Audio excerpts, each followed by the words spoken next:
Jens Stoltenberg s'est entretenu avec la presse allemande. Il est actuellement en visite à Berlin sur ce dossier suédois.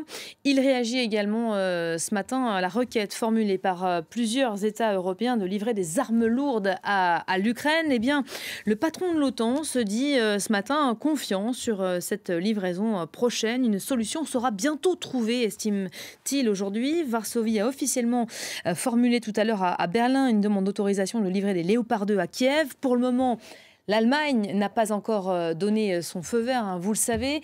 Mais au vu des récentes déclarations, on sent quand même que les lignes sont peut-être en train de bouger. On va retrouver à ce propos Nick Spicer, qui est notre correspondant à Berlin. Bonjour Nick.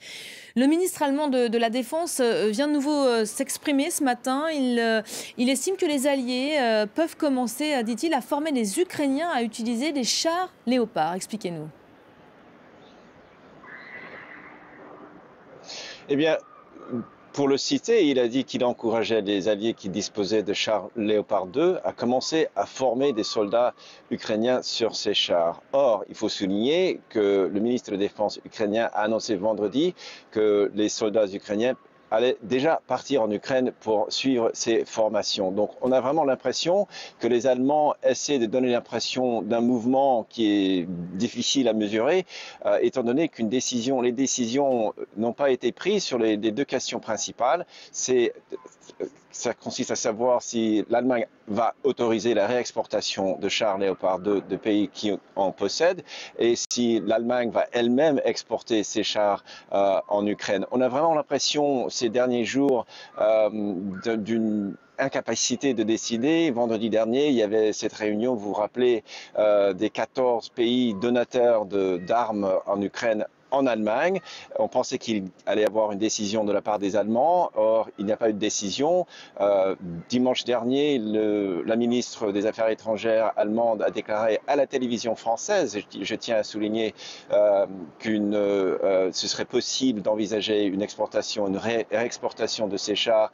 Or, le lendemain, lundi, hier, c'est-à-dire le porte-parole du chancelier Olaf Scholz, qui prend la décision finale, donc qui est le seul autorisé à se prononcer là-dessus, a dit que en fait une décision n'avait pas été prise. Donc il faut considérer un peu ce qui se passe ici à Berlin. Il y a énormément de pression de la part des alliés qui demandent à l'Allemagne de faire un geste, d'autoriser au moins l'exportation des chars des pays qui sont volontaires dans ce domaine et que voilà, même à l'intérieur de la coalition gouvernementale, il y a des tensions avec les Verts qui sont pour l'exportation, qui se prononcent pour au moins une autorisation de ces chars. Et quand on considère l'opposition et des critiques fusent de toutes parts, un membre de la partie chrétien-démocrate a dit que l'Allemagne donnait une très mauvaise image à l'international, une image d'obstination et de couardise.